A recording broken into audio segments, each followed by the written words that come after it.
Se avecina una crisis económica en Estados Unidos. ¿Esto afectaría a México? Y al mismo tiempo, ¿está o no en crisis hegemónica Estados Unidos? Para hablar de esto nos acompaña, como siempre, nuestro economista de confianza, nuestro economista de azufre, dirían algunos, el doctor Óscar Rojas. Óscar. ¿Qué tal, Estefanía? ¿Qué tal a todas y todos? Listos aquí. Gracias por acompañarnos. Primero, explícanos qué es hegemonía, porque yo ya te traje de profesor. Porque Claro. van a decir, ¿qué es eso de los conceptos?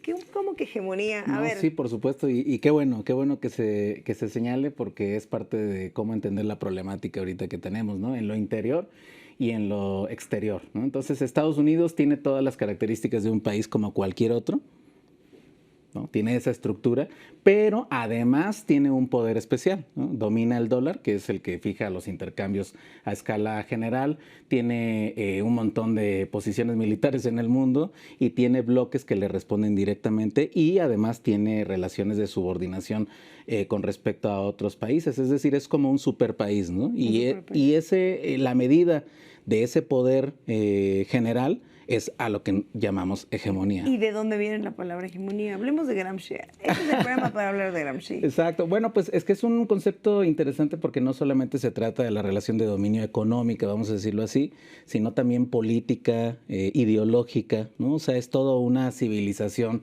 que se genera, ¿no? Entonces esa cultura tiene este tipo de dominio, ¿no? Es decir, es un mundo que se construye alrededor del imaginario de cómo los Estados Unidos ven la historia, ¿no? A través de la música, las películas, las imágenes. Es correcto. Si eso, ustedes ¿no? revisan, van viendo los enemigos del momento de Estados Unidos y hay una película donde ellos, por supuesto, son los malos, ¿no? Sí, Rocky. Todas las de Rocky. Las Exacto, que tú quieras ver. por O supuesto. la belleza hegemónica, ¿no? ¿Por qué te parece bonito o bonita una persona?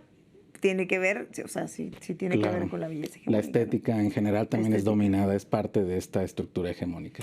Y bueno, ya, después de que teorizamos un poquito, ¿está en crisis o no Estados Unidos en este momento? Sí, es correcto. Tiene una crisis hegemónica y tiene además una crisis económica propia, ¿no? Interna. Entonces, esta combinación de crisis en los dos niveles, pues es lo que nos da todo el panorama que estamos viendo, ¿no? O sea, Trump no es que haya llegado a generar la crisis, Trump es el símbolo de esa crisis histórica que ya viene arrastrando a Estados Unidos. ¿En qué consiste?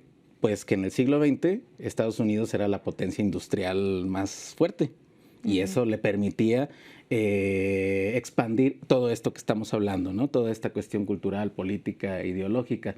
Pero ahora lo que vemos es de que el mismo modelo de globalización donde ellos eran líderes, de repente uno de los que se supone que no tenían que crecer, uno de los países subordinados era China y de repente ahora resulta que en estos momentos es más fuerte productivamente. Entonces, eso, Estados Unidos produce una crisis porque obviamente ya no tiene el mismo tipo de acceso a los mercados que antes porque ahora tiene un competidor. Y si le sumamos que ha optado por la vía de lo financiero antes que de la fuerza de industrialización, pues ahorita ya le está cobrando factura, ¿no? Y por eso vemos pues, los problemas sociales en la calle, del fentanilo, por ejemplo. Vemos la crisis política, pues, el disparo a Trump, ¿no? Violencia en tu proceso político y toda esta mezcla, ¿no? de las mega empresas, ¿no? Los oligopolios que entran directamente al poder, ¿no? Incluso tienen una cartera en el gobierno, ¿no? Entonces todo eso de conjunto es a lo que llamamos la crisis estructural y diría yo el fin de la hegemonía de los Estados Unidos. Ahora, las crisis económicas tienen particularidades, ¿no? No son iguales y no se viven de la misma forma en muchos países. La crisis económica de España, por ejemplo, en su momento, que dejó a mucha gente en la calle y que mucha gente tuvo que irse de España, la España vacía, gente que decidió quitarse la vida, todas estas cosas. ¿Cómo son las crisis económicas en Estados Unidos? Que por lo menos conocemos dos, ¿no? La del 2008 y la de la depresión. Exacto. Sí, esa es una muy buena pregunta porque este fenómeno obviamente no se va a reflejar igual, como bien dices, en todo lo que se conoció en algún momento como la periferia, los países pobres, pero ahorita pudiéramos decir el sur global, ¿no? Tiene esas características más débiles conforme a estas fuerzas de lo que llamamos la crisis económica. En Estados Unidos es característico porque pues tienen un ingreso mayor que todos los demás países, es decir, tienen un colchón un poquito más abultado, pero de todas maneras lo que estamos viendo ahorita es una especie como de pauperización del propio Estados Unidos. Es como si les hubiera llegado por fin la fuerza del neoliberalismo a ellos mismos. ¿Por qué? Porque por eso se dice que es un país en vías del subdesarrollo. exactamente, justo, porque empiezas a ver pues que antes el sueño americano estaba montado en todo el imaginario hegemónico de que un solo ingreso era suficiente para tener una casa, las vacaciones, ¿no? Y todo el imaginario de lo que es la vida. Y ahorita lo que vemos es de que las generaciones actuales que incluso votaron por Trump ven que las generaciones anteriores pues tenían ingresos que ellos ya ahorita ni de chiste, ¿no? Entonces el contrato social que nos prometieron. Vas a la universidad, te casas, tienes hijos, te compras una casa, te casas, tienes hijos, te retiras, te vas de vacaciones cuando eres viejo. Exactamente. Pero nadie dijo que en realidad ibas a ir cargando un costal muy pesado de deuda, ¿no? Es decir, todo te cobran, ¿no? Entonces es pues una crisis, una sociedad que vive sistemáticamente endeudada y que además tiene un modelo de individualismo muy fuerte, ¿no? Entonces pues es lo que vemos también de otro tipo de mecanismos de laceración del tejido, como las balaceras, ¿no? Como la cuestión también esta misma que comentábamos del fentanilo, pero pues en general... poco acceso a tener una vida digna, ¿no? Exacto, pues el sistema de salud totalmente privatizado es una locura, ¿no? El acceso a la vivienda. Justamente. Y voy a poner un ejemplo antes de preguntarte una cosa que es importante, y es que yo recuerdo mucho cuando empezaron las crisis, bueno, que hubo una crisis en Estados Unidos en 2008, que la gente perdió casas y en ese momento gobernaba Obama, estaba empezando a gobernar Obama, me parece. Sí. Y él tenía proyectos sociales de alguna manera, ¿no? Que le permitían a la gente salir a flote, construyó ciertas viviendas sociales, tal. Ahora, con Trump, no, porque aplicó la de Milei de no hay plata, lo que puede hacer que sea un poco más difícil, ¿no? Y yo quería que habláramos de por qué es importante que ante la posible crisis económica que atraviesa Estados Unidos, que va a rebotarle al mundo, y ahorita hablemos de México, es el momento para hablar de la responsabilidad que tiene el Estado para intervenir para que no haya mayor pobreza. Y creo que es el modelo que se está disputando ahorita. Claro. Entre las derechas, que lo que dicen es el Estado ya no va a gastar dinero en un momento de crisis. Claro, sí, totalmente. Se trata de la recuperación del sector estatal, ¿no? Y el sector estatal debe entenderse pues como la forma de organización administrativa del sector social. Es decir, los objetivos, por supuesto, que tienen que ver con el sector privado, dar infraestructura para que se crezcan en las ramas, sí, pero al mismo tiempo es esta otra responsabilidad, ¿no? Es decir, que se sostenga un nivel de vida, una cualidad, ¿no? Una forma de existencia mínima, ¿no? Entonces, pues, el problema de lo que está haciendo Trump, lo que está haciendo Milei es crítico porque se trata sistemáticamente de desarticular el Estado, pero con ello dejar en la indefensión a todo el sector social, como las imágenes que vimos de las fuerzas policíacas contra los jubilados, ¿no? En Argentina es el ejemplo tradicional o este principio cultural de los Estados Unidos, que si tú has caído en bancarrota, pues es total y absolutamente tu culpa, ¿no? Y que el Estado no tendría por qué tener ninguna responsabilidad, pues es el mundo al revés, ¿no? Es el fetiche totalmente distinto, ¿no? De que el Estado nada más tiene que darle condiciones al sector privado y olvidarse de la comunidad orgánica, del sector social, de la gente, claro, ¿no? De la gente. ¿Y por qué habría en un país capitalista una crisis económica si el mercado se regula solo? Ah, mira, pues ahí es donde viene lo bueno, eso es lo bueno. A eso vine. Exactamente, porque precisamente se habla de la enfermedad sistémica porque es una contradicción que es congénita del sistema capitalista. O sea, el sistema capitalista tiene una dualidad que es el problema, pues, ¿no? Que es que al mismo tiempo que produce gran cantidad de riqueza, produce al mismo tiempo necesariamente una gran cantidad de miseria. Entonces, eso no se puede sostener.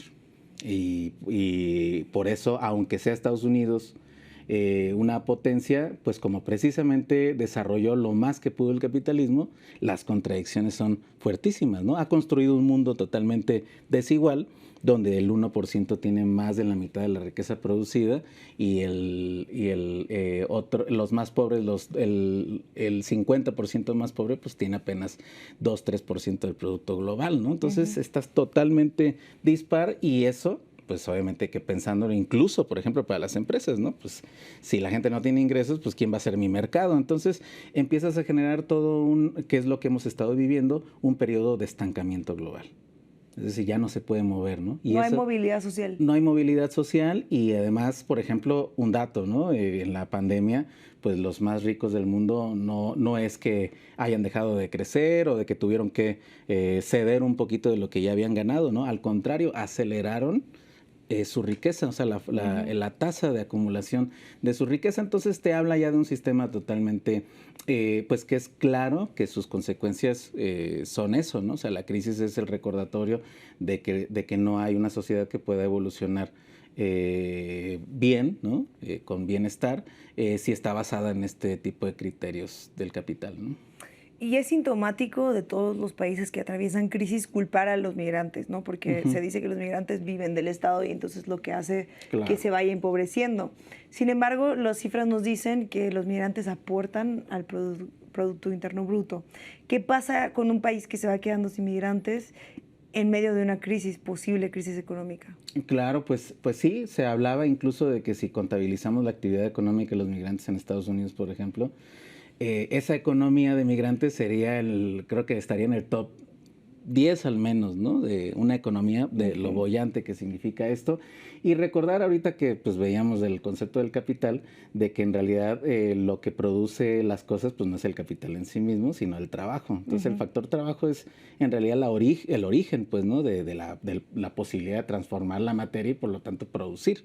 Claro. Entonces, por lo tanto, ahorita con lo de los migrantes es a nivel ideológico una manera de echarle la culpa a alguien más de esta enfermedad que es tuya, ¿no? Y además es característico o paradójico que utilicen precisamente los migrantes, precisamente lo que ha sido la fuente de la riqueza de Estados Unidos. Utilizando tu analogía de la enfermedad, en un escenario muy probable de crisis económica en Estados Unidos, ¿cómo contagiaría esto a México o cuáles van a ser los síntomas que se van a vivir en México? Claro, pues ahí es interesante. Pues el problema que tenemos es de que los últimos 40 años, bueno, en realidad desde el siglo XX, ha habido un anclaje entre la economía mexicana y la estadounidense. Entonces la desaceleración de uno es la desaceleración del otro. Entonces si hay una especie de regla. Antes se decía, ¿no? Si le da una gripa a Estados Unidos, a México le da la pulmonía. Por eso me da mucha risa tu analogía de la enfermedad. Exacto, sí estamos. Y fíjate que es curioso porque los primeros economistas en el siglo XVII tenían que ver con la medicina, pero eso luego lo platicamos. Que interesante. Y acá ahorita ya no sería tan así desde mi punto de vista. Es decir, sí habría afectaciones, por supuesto, pero es que ese es el asunto, lo que decimos, ¿no? Ahorita en estos momentos es muy raro el país que está creciendo. Los BRICS son los que están mostrando mayor aceleración, pero la estructura tradicional está en crisis por eso. Entonces, ya vimos que esa no es la vía.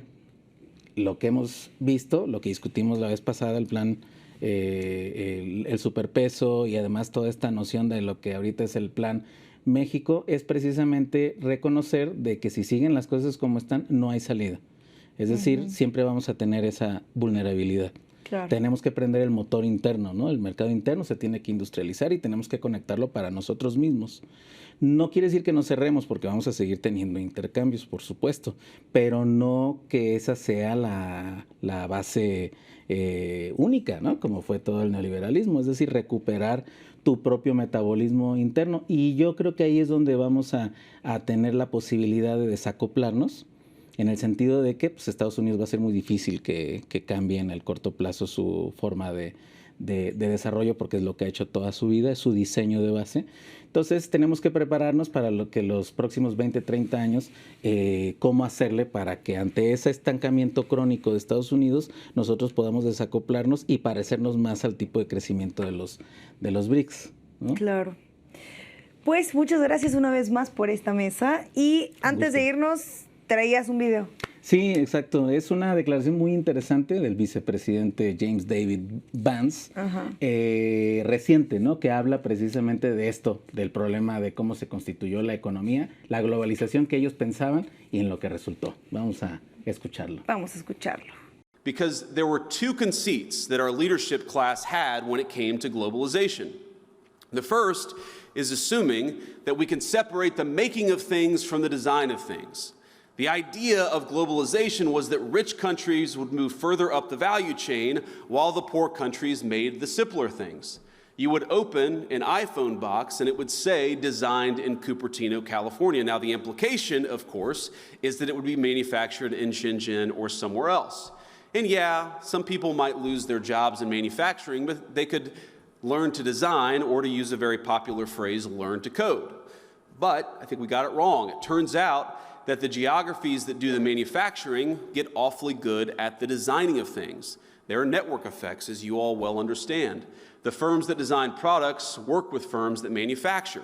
They share intellectual property, they share best practices, and they even sometimes share critical employees. Now, we assume that other nations would always trail us in the value chain, but it turns out that as they got better at the low end of the value chain, they also started catching up on the higher end. We were squeezed from both ends. Now, that was the first conceit of globalization. I think the second... Doctor, una vez más, gracias por acompañarnos. Nos vemos la próxima semana, si Marx quiere. ¿Y de qué vamos a hablar la próxima semana? La próxima semana vamos a tratar un tema muy interesante, tiene que ver con una de las estructuras de cómo ejerce su hegemonía económica Estados Unidos, que es todo el tema de los bloqueos, ¿no? De las sanciones y sobre todo cómo ha afectado a muchos países ya de forma histórica, particularmente el caso de Cuba, ¿no? Claro, pues muchas gracias. Gracias. Y usted comente, comparta, dígale al doctor que quiere escuchar y vea SDP Mañana y SDP Noche con Poncho Gutiérrez y SDP Tarde con Julián Mazoy.